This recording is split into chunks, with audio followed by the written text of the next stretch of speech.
tes DNA darah itu tidak bisa menjadi tolak ukur masalah nasab, dan sangat berbahaya kalau tes DNA ini akan menjadi tolak ukur tentang nasab seseorang. Sekarang kita buktikan, benar nggak ada darahnya Nabi.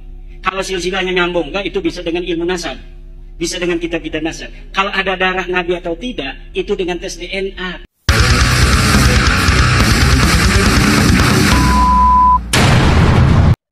Assalamualaikum warahmatullahi wabarakatuh. Saudara-saudaraku semuanya, salam sehat dan sejahtera bagi kita semua.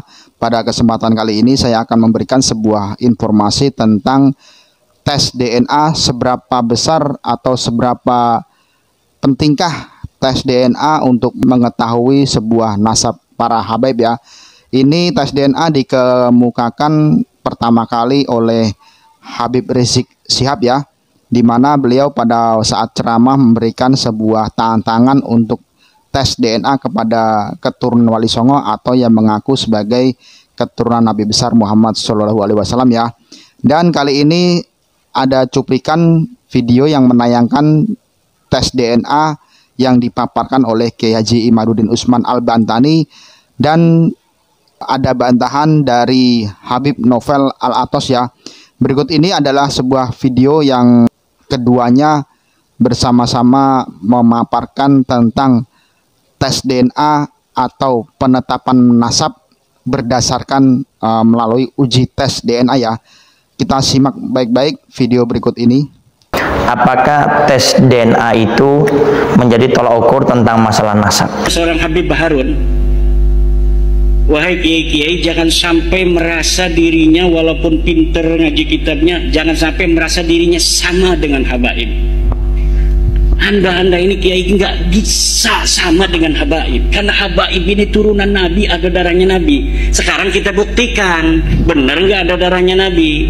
Kalau silsilahnya nyambung nggak, itu bisa dengan ilmu nasab, bisa dengan kitab-kitab nasab. Kalau ada darah Nabi atau tidak, itu dengan tes DNA Pak Rubianto. Dan sekarang sudah dites 180 orang, hasilnya gagal. Gagal maning. Tes DNA darah itu tidak bisa menjadi tolak ukur masalah nasab, dan sangat berbahaya kalau tes DNA ini akan menjadi tolak ukur tentang nasab seseorang. Nasab itu ditentukan dari pernikahan yang sah, yang telah diatur dalam agama Islam, yang telah dibawa oleh Nabi Muhammad SAW, dan kita sebagai umatnya Nabi Muhammad SAW yang patuh dan taat mengikuti apa yang disampaikan, yang diajak oleh kita punya Nabi. Sehingga nasab itu nanti lewat pernikahan yang sah, artinya dengan adanya pernikahan. Kalau seandainya tes DNA ini menjadi tolak ukurnya, nanti ada orang bisa menitipkan daripada spermanya ke dalam rahim seorang perempuan tanpa lewat pernikahan, dan ini akan menjadi bahaya kalau ini dijadikan tolak ukur tentang nasab seseorang. Bisa dipastikan tidak ada satupun mereka yang mengaku Ba'alwi sebagai keturunan Nabi itu adalah keturunan Nabi, tidak ada. Tapi kalau masalah nasab ini sudah qat'i dengan tes DNA, mereka laisu min abna'i Rasulullah sallallahu alaihi wasallam. Nanti pun orang-orang pada ketakutan semuanya dan merasa ragu. Saya ini nanti pas mau dicek tes DNA ini, kira-kira ini orang tua saya atau tidak ya? Bahkan bisa menjadikan timbul fitnah, kegaduhan yang luar biasa. Kemudian yang namanya nasab itu lewat pernikahan dan juga lewat saksi-saksi yang ada, bukan sekali lagi menggunakan tes DNA itu, karena ini untuk menunjukkan tentang masalah nasab, bukan dengan tes DNA hanya semudah yang kita bayangkan. Saya mengatakan tes DNA sekarang.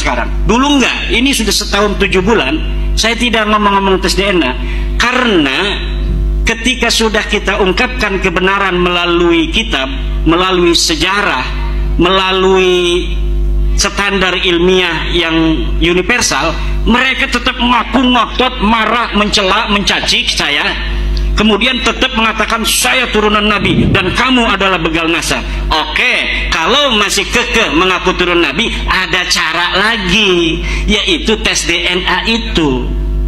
Kalau sudah benar-benar itu terjadi friksi yang diametral, tidak ada penengahnya, hakimnya ada, yaitu tes DNA. Dan ini kalau dibawa ke negara, ujungnya pasti tes DNA. Seperti halnya adanya tes DNA seperti ini. Cobalah kita pikirkan secara cermat. Dari dulu tidak ada pertanyaan seperti ini. Dan Al-Fakir, saya pribadi berhusnudon pun, saya kurang paham. Mudah-mudahan ini hanya omongan orang saja, tidak hakiki. Karena kalau seandainya tes DNA ini menjadi tolak ukur masalah nasab, tidak usah jauh-jauh, 50 tahun atau 100 tahun yang lalu para ulama dari kalangan para habaib, mereka pasti akan mengetes tes DNA untuk seorang anak laki-laki yang akan menikah dengan anak perempuannya. Kenapa? Para habaib sangat menekankan masalah nasab, bagaimana mereka punya seorang anak syarifah akan dinikahkan dengan para habaib, dan itu nanti akan menjadi tolak ukur tentang masalah nasab daripada anak mereka yang anak perempuannya menikah dengan seorang laki-laki dari kalangan sayyid atau dari kalangan habib.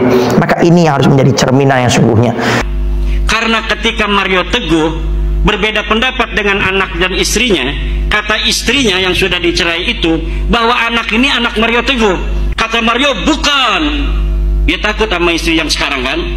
Akhirnya anaknya tes DNA, Mario Teguh tes DNA, dan ditemukan tes DNA-nya betul bahwa anak ini, Danang apa siapa itu, adalah anak dari Mario Teguh. Jadi ketika terjadi friksi, ta'arud yang tidak bisa diselesaikan, maka salah satu-satunya cara adalah tes DNA. Friksi, mohon maaf, friksi ini orang awam nih, friksi belum paham apa artinya gitu. Ah, gitu. Ya, terjadi perbedaan pendapat. Gitu. Jangan banyak komentar tentang masalah agama yang kita nggak pernah belajar ilmu agama. Lalu bagaimana sikap kita kalau ada sesuatu yang mungkin bertentangan dengan apa yang sering kita dapatkan dari ustadz kiai ulama kita? Satu, diam. Menurut pakar genetik, kalau garis laki tidak mungkin darahnya beda dengan darah Nabi. Tapi kalau garisnya sudah ke selang perempuan, itu bisa terjadi tidak terdeteksi. Oh ya, padahal di Baklawi ini kan mereka anti terhadap nasab perempuan. Mereka itu lurus laki-laki semua lakunya. Gitu. Makanya mudah untuk dideteksi. Ketika haplogrupnya G keluarnya hasilnya bukan J1, ya berarti mustahil keturunan G itu siapa? Nabi. J1 siapa ya? J1 itu turunan Nabi Muhammad. J1 G itu Baklawi, hasilnya G itu kebanyakan. Berarti yang J1 semua sayyid dan sarif di dunia ini semuanya J1 ya. Dan sudah puluhan ribu yang tes DNA. Keturunan Nabi di dunia ini puluhan ribu yang tes DNA. Seluruh dunia banyak keturunan Nabi di dunia ini. Nah, kalau yang datang ke Indonesia ini masif mengaku ini dari satu keluarga saja, namanya keluarga Ba'alwi, dan sudah terbukti tes DNA-nya nyimpang. Tes DNA Nabi kemana, tes DNA dia kemana. Nanti pun orang-orang pada ketakutan semuanya dan merasa ragu. Saya ini nanti pas mau dicek tes DNA ini, kira-kira ini orang tua saya atau tidak ya? Kira-kira 80%-nya itu mengalir darah Rasul, baik dari sisi ibu atau garis bapak gitu ya? Menurut teori daripada ilmu nasab, ya. Karena apa? Wali Songo itu saja sudah 9 generasi yang terakhir. Sebelumnya sudah ada. Maka menurut pakar genetik, ini 80% ini bisa jadi mengalir darah Nabi kepada orang-orang Jawa, orang-orang Nusantara. Karena apa? Karena jumlah daripada turun Nabi yang datang ke Indonesia abad ke-16 ini sudah banyak waktu itu, dan keturunannya sekarang itu sudah sekian ratus tahun. Kalau dihitung secara ilmu matematika genetik, ini bisa jadi seluruh penduduk Indonesia 80%-nya itu adalah mengalir darah Nabi besar Muhammad sallallahu alaihi wasallam. Atau juga nanti sudah masyhur, sudah dikenal di khalayak umum bahwasanya ini adalah anaknya orang ini, dan itu sudah cukup. Tidak harus pakai tes DNA, dan sangat berbahaya sekali lagi kalau nasab itu dikaitkan dengan yang namanya tes DNA. Kalau tidak ada api, tidak ada asap. Gak ono keluk. gak ono mesti gak ono gendine. Ingat, setiap satu kata ada tanggung jawabnya di hari kiamat. La yalfidu min qaulin illa ladaihi raqibun atid. Dan sekarang sudah dites 180 orang, hasilnya gagal maning. Karena Gak ada satupun yang nyerempet. Tidak ada. Oh, gitu. Bisa dipastikan tidak ada satupun mereka yang mengaku Ba'alwi sebagai keturunan Nabi itu adalah keturunan Nabi, tidak ada. Maka saya mengatakan kepada pembela-pembela Balwi itu, masalah akhlak kan itu ada yang baik, ada yang tidak. Masalah ilmu ada yang pintar, ada yang tidak. Kita hormati yang berakhlak baik, yang berilmu, tapi jangan minta tarif, kan? Begitu.